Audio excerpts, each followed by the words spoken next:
The photograph stared back at me from my laptop screen, mocking everything I thought I knew about my life. My husband Nathan, the father of my children, down on one knee in front of a woman who wasn't me. The image had appeared in my social media feed, shared by a mutual friend who clearly had no idea what they were exposing. I'm Brooke, and until 30 seconds ago, I was just another suburban mom juggling a photography career with raising 2 kids. Now I'm someone else entirely. Someone with trembling hands and a throat full of bile. Mom, have you seen my blue sweater? Emma's voice floated down from upstairs, yanking me back to reality. I slammed the laptop shut so hard it might have cracked. Check the laundry room, honey. My voice didn't shake. 14 years of motherhood had taught me how to lie convincingly when necessary. The timestamp on the photo showed it was taken 3 days ago, while Nathan was supposedly at a sales conference in Chicago. The woman was young, probably early 30s, with the kind of carefully curated Instagram-perfect appearance that made my stomach turn. The ring in Nathan's hand caught the light just right, probably worth 3 months of his salary, just like the one he'd given me 15 years ago. My phone buzzed. Nathan's face appeared on the screen, his weekly Thursday check-in right on schedule. I let it ring 4 times before answering. Hey, how's Chicago? The words tasted like poison. Exhausting. Back-to-back meetings all day. Miss you guys though. His voice was warm, practiced. How many times had he fed me these lines? The kids miss you too. I opened my laptop again, staring at his face in the photo. The same smile he was probably wearing right now while lying to my face. When do you fly back? Saturday afternoon like we planned. Listen, I've got to run to another meeting. Give Emma and Lucas a kiss for me. Of course. I ended the call before he could say, I love you.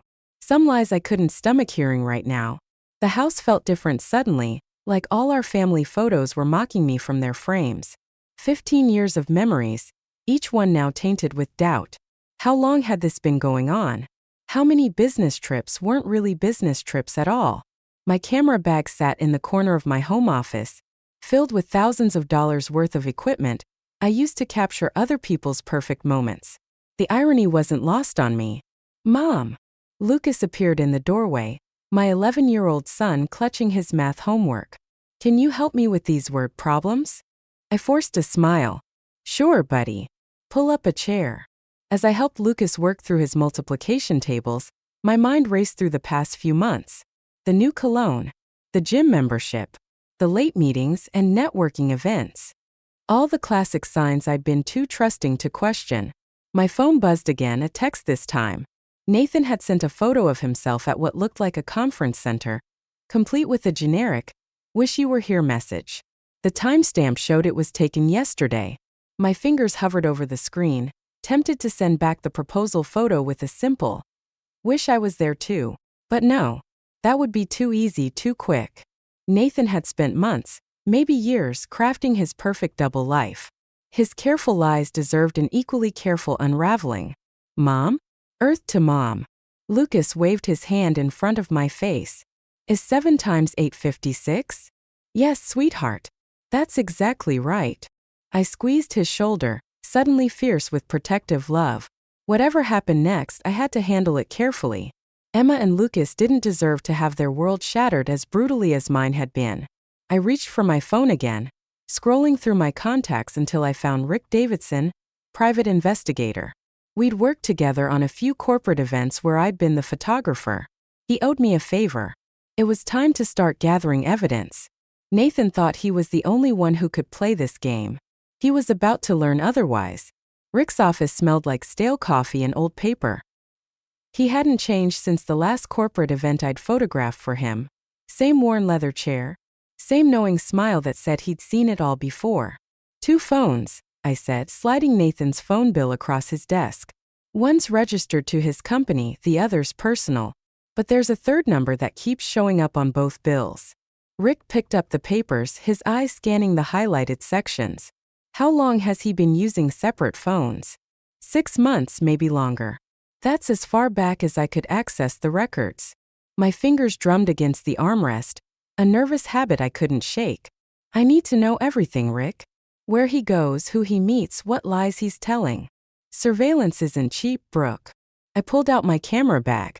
I've got 3 wedding shoots booked this month. I can pay. Emma's text lit up my phone. Dad's coming home early. Says he's bringing presents. My stomach clenched. Nathan wasn't due back until tomorrow. Another deviation from his carefully planned schedule. They were happening more frequently now. I need to go, I said, standing up. My husband's about to perform his returning hero act. Rick's expression softened. Be careful, Brooke. People who live double lives, they notice when things change. Don't tip your hand too early. I arrived home just as Nathan's car pulled into the driveway. He emerged carrying shopping bags, wearing a new suit I didn't recognize. The kids rushed out to greet him while I hung back, watching through my photographer's eye. The composition was perfect. Successful father, loving children, beautiful home. But the edges were blurring, reality bleeding through like overexposed film. Missed you guys too much to stay away, Nathan announced, hugging Emma and Lucas. He approached me with that familiar smile, the one I used to trust. And I missed you most of all. His kiss felt like betrayal.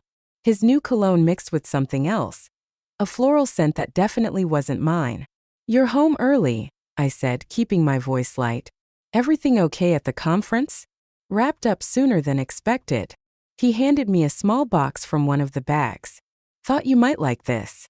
Inside was an expensive camera lens. The exact model I'd mentioned wanting months ago.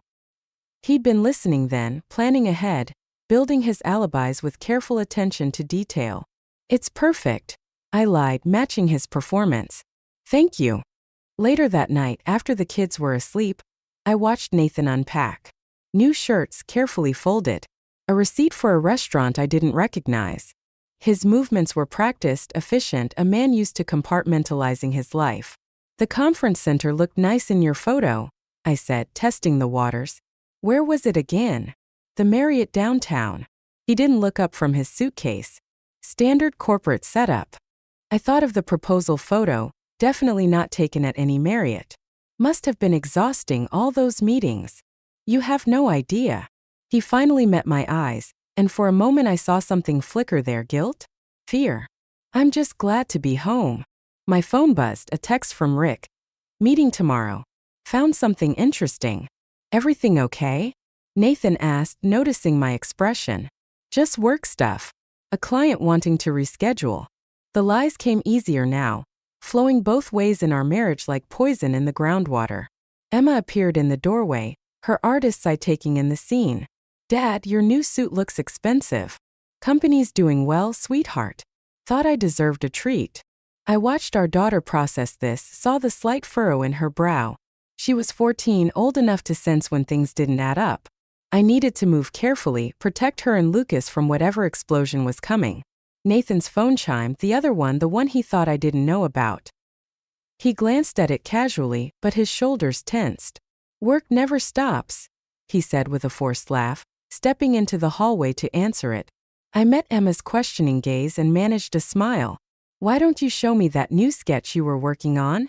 Tomorrow Rick would tell me exactly who was on the other end of that call. But tonight I had to keep playing my part in this fractured family portrait. The manila envelope sat between us on Rick's desk like a loaded gun. His expression told me everything before he even opened it. Olivia Reeves, he said, sliding out a series of photographs. 30 years old.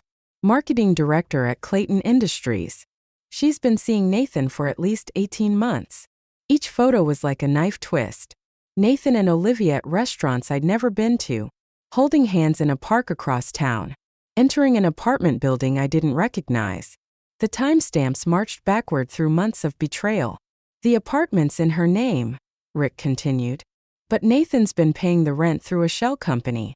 He's not as careful with his digital footprint as he thinks. My hands didn't shake anymore when I looked at the evidence. That surprised me.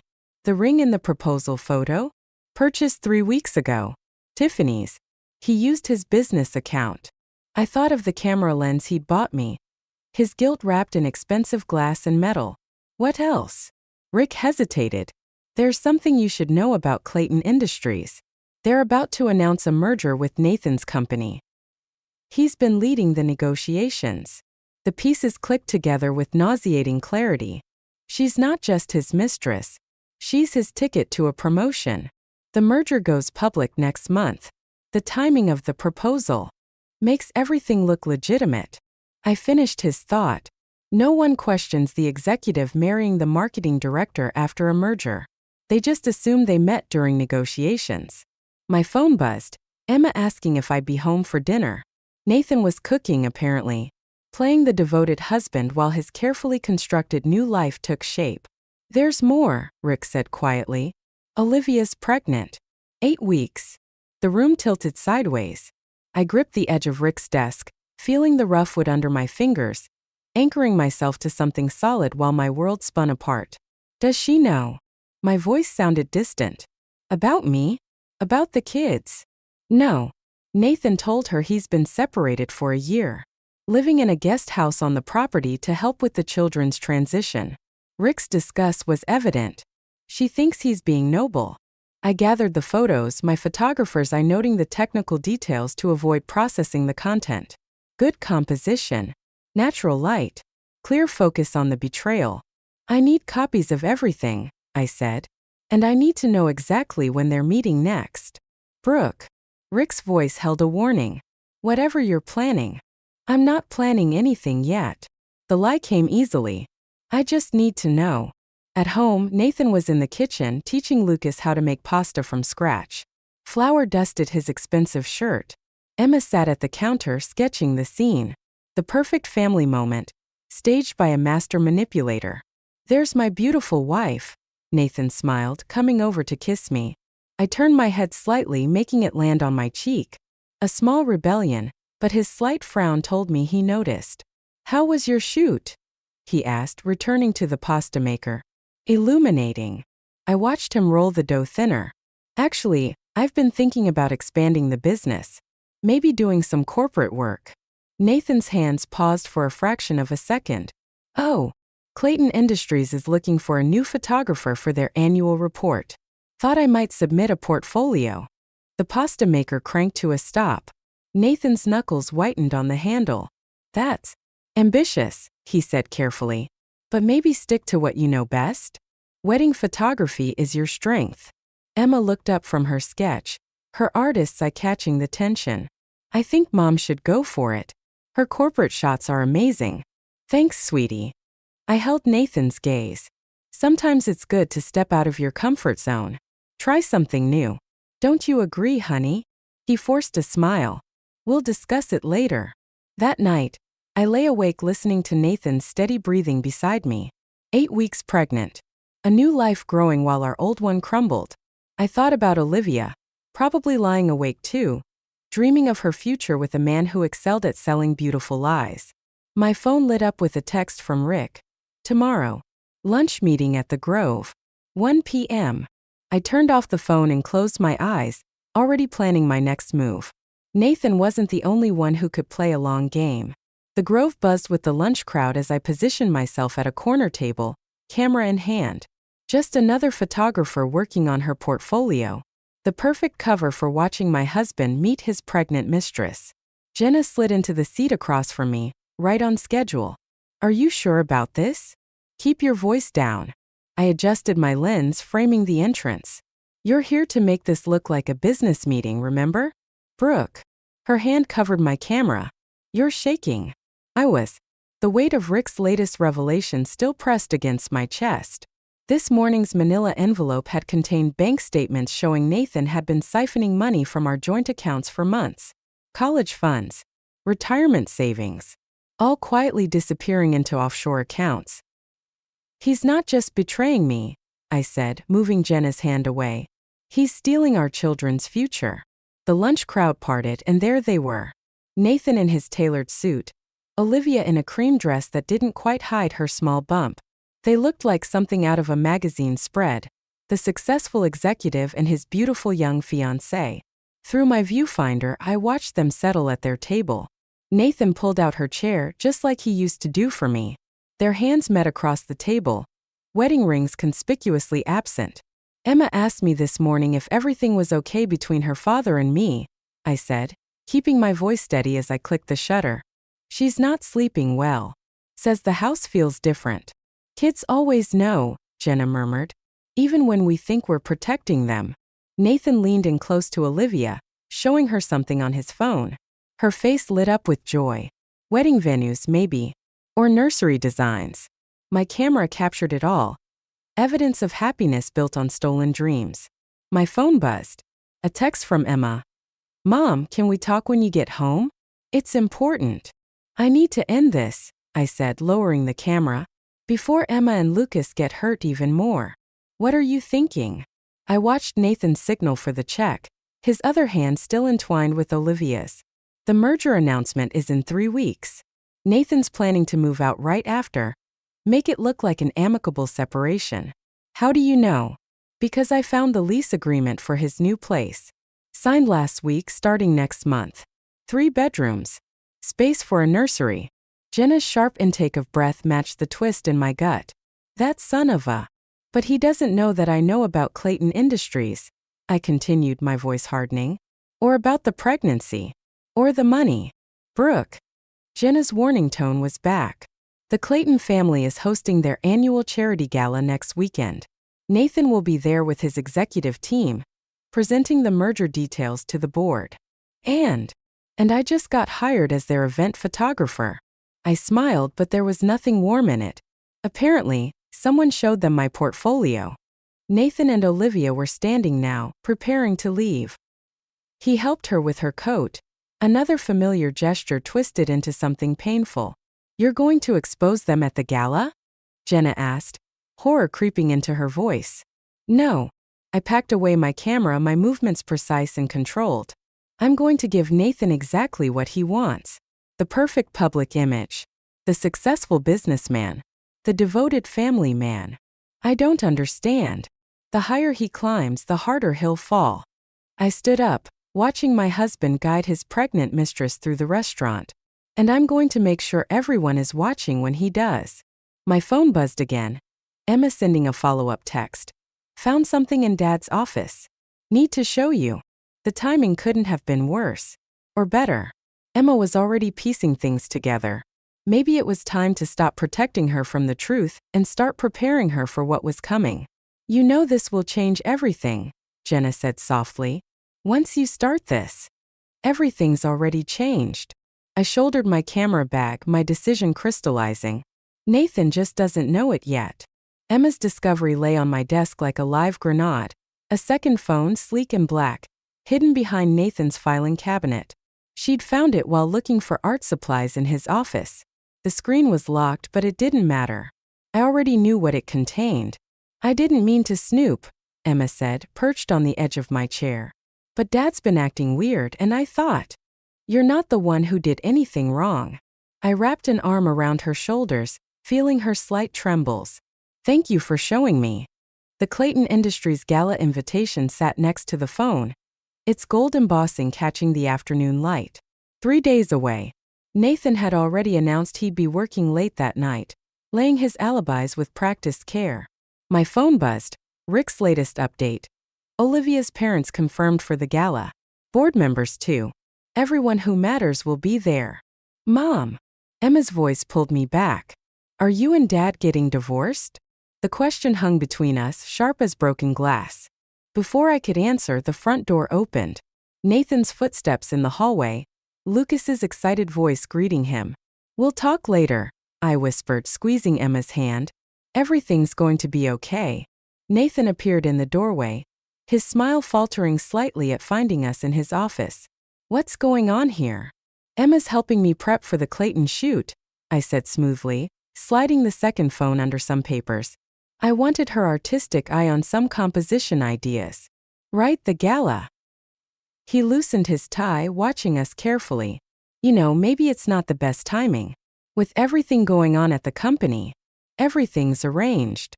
I stood, meeting his gaze. "The Clayton family specifically requested me." A muscle twitched in his jaw. "Did they?" "Mom's the best," Emma declared, her voice carrying a hint of challenge that made me proud and terrified at the same time. That night, after the kids were asleep, I sat in my darkroom developing photos from the Grove. Nathan and Olivia's lunch meeting emerged in stark blacks and whites, their intimacy captured in chemical precision. Evidence of betrayal floating in developer fluid. My phone lit up, Jenna checking in. Still going through with it? I studied the image of Nathan leaning in close to Olivia, his expression softer than any look he'd given me in months. The next photo showed them leaving together, his hand protective at her back. The final shot. Olivia touching her barely visible bump while Nathan smiled. My reply to Jenna was simple. Yes. The gala invitation seemed to pulse with possibility. Nathan thought he was orchestrating the perfect exit, the merger announcement first, then the carefully managed revelation of his new relationship. A clean break professionally packaged. But he didn't know about the USB drive I'd prepared, loaded with bank statements, phone records, and photos. Didn't know I'd already spoken to Clayton Industries board secretary, sharing concerns about financial irregularities I'd noticed while preparing for the event. Footsteps in the hallway made me freeze. Nathan's shadow paused outside the darkroom door. Working late. His voice carried through the barrier. Just finishing some proofs. I slipped the incriminating photos into a folder. Big event coming up. A long pause. Brooke, maybe we should talk. About what? Another pause. About the future. Changes coming up. My hand tightened on the folder. Sounds serious. It is. His shadow shifted. But not tonight. After the gala, okay? Everything will make more sense then. I thought of Emma's question about divorce, of Lucas's confused looks at dinner, of Olivia's growing bump and Nathan's secret phone. Yes, I said quietly. Everything will make sense after the gala. His footsteps retreated, leaving me alone with my photographs and plans. 3 days until the Clayton family's annual charity event. 3 days until Nathan's carefully constructed world shattered like a dropped lens. I touched the USB drive in my pocket, feeling its weight like a trigger waiting to be pulled. The time for hesitation was over. Nathan had chosen his path. Now I would choose mine. The Clayton Industries gala sparkled with wealth and pretense. Through my camera lens I captured it all, the forced smiles, the calculated handshakes, the subtle power plays disguised as small talk. Nathan worked the room like the master performer he was, his charm dialed up to maximum. I kept shooting, each click of the shutter marking time until the moment everything would change. Mrs. Harrison? A young assistant appeared at my elbow. Mr. Clayton requests your presence in the boardroom. Something about additional shots of the executive team. Perfect timing. I touched the USB drive in my camera bag, nodding. Of course. The boardroom doors opened to reveal Nathan at the head of the table, mid-presentation. Olivia sat to his right, her cream dress carefully arranged to hide her growing secret. The Clayton family occupied the other end, along with key board members. Ah, Brooke. Nathan's smile flickered slightly. We're just wrapping up the merger presentation. I raised my camera, moving around the room. Click. Nathan's hand brushing Olivia's shoulder. Click. The engagement ring she tried to hide. Click. The faces of people about to witness a carefully constructed life implode. Before we conclude, I said, lowering my camera, I have some additional materials the board should review. Nathan's expression shifted. This isn't the time. It's exactly the time. I pulled out the USB drive, but before I could hand it over, the boardroom door burst open. Emma stood there breathless with Lucas right behind her. My heart stopped. Mom, wait. Emma's voice cracked. You can't do this. The room froze.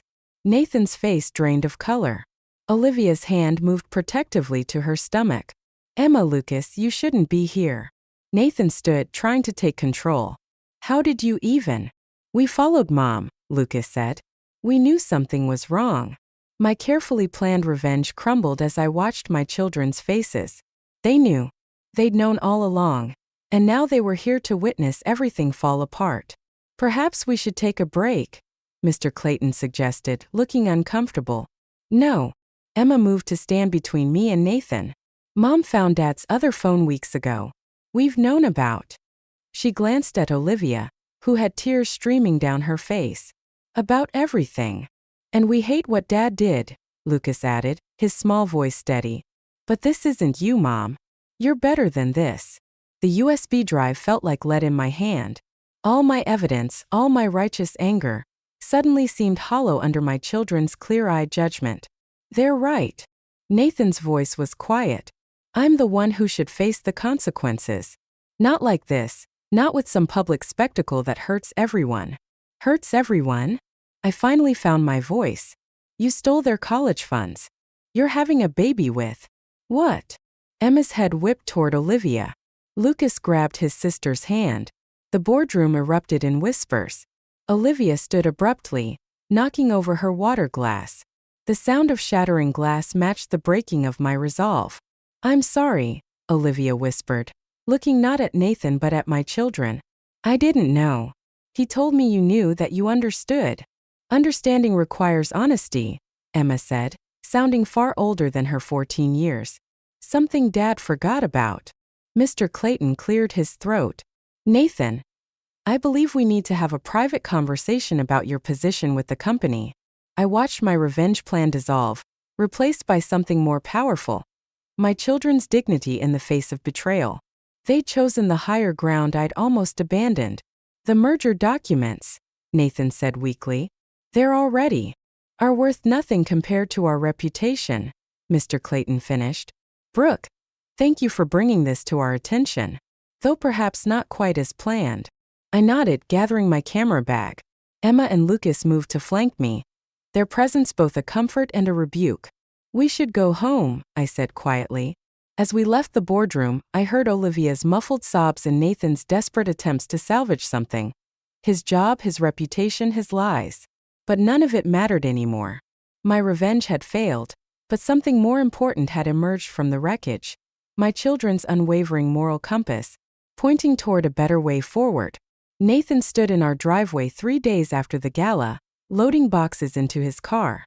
Emma watched from her bedroom window while Lucas sat on the front steps, methodically destroying dandelions with a stick. The morning light felt too bright, too exposing for this kind of ending. The Clayton board voted unanimously, Nathan said, closing his trunk. I'm officially unemployed. And unofficially? He flinched at my tone. Olivia's parents are helping us find a place. Until then, I'm staying at the Marriott. The real one this time? Lucas looked up at that, his stick pausing mid-swing. Nathan's jaw tightened. I never meant. To steal our children's college funds? To start a second family while destroying this one? Which part wasn't meant to happen, Nathan? Emma appeared in the doorway, her sketchbook clutched to her chest like armor. Dad? Are you taking any of my drawings? The question hit him like a physical blow. He glanced at the packed car, then back at our daughter. I didn't think. I can come back for. Don't bother. She ripped a page from her book, a family portrait from happier times, and held it out. This is the last one I'll ever draw of you. Nathan reached for the drawing, but Emma let it fall. The paper caught the morning breeze, skittering across the driveway like a wounded thing. Emma, please. You know what's weird? Lucas stood up suddenly. I kept thinking there must have been signs. Something we missed. But there weren't any, were there? You're just really good at lying. My son's words, delivered in his matter-of-fact voice, did what my anger couldn't. Nathan's carefully maintained facade cracked. I love you both, he said. That was never a lie. Love doesn't empty bank accounts, I said quietly. Love doesn't build a life on lies. The money? I can explain. Mr. Clayton already did. I pulled out an envelope. The board is pursuing legal action for financial misconduct. But they're willing to be lenient if you cooperate with the forensic audit. Nathan's face went ash gray. You don't understand. Olivia's pregnancy. The new house. We needed you. Emma's voice cracked. We needed our dad, not some stranger who wore his face and told pretty lies. Lucas moved to stand beside his sister, offering silent support. I watched my children, marveling at their strength, their unflinching honesty in the face of betrayal. The divorce papers are being drawn up, I said. The lawyers will contact you about the audit and custody arrangements. Custody? Nathan laughed bitterly. After what happened at the gala, you think any judge will? We get to choose, Lucas interrupted. Mom already talked to us about it. That's what happens when parents tell their kids the truth. A car pulled up to the curb. Olivia, her pregnancy now visible beneath a flowing dress. She stayed behind the wheel, unable or unwilling to face this scene. Your new family's waiting, Emma said, turning away. You should go. Nathan stood frozen between his packed car and our front door. A man caught between the ruins of one life and the uncertain promise of another. Finally, he bent down and picked up Emma's fallen drawing. I'm sorry, he said, though it wasn't clear who he was apologizing to. I never thought it would end like this. No, I agreed, watching him fold the drawing with trembling hands. You just thought you wouldn't get caught. He got into his car without another word. Olivia's vehicle pulled away first, and Nathan followed, leaving us standing in the debris of his choices. Emma's hand found mine. Lucas pressed against my other side. We stood there, watching until both cars disappeared around the corner.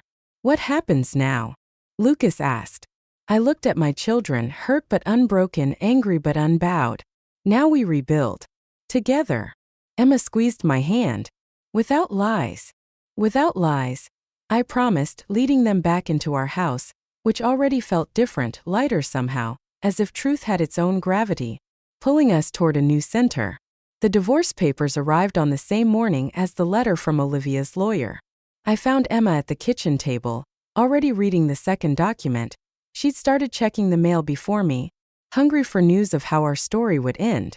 She's suing him, Emma said, sliding the letter across the table. For fraud and emotional distress.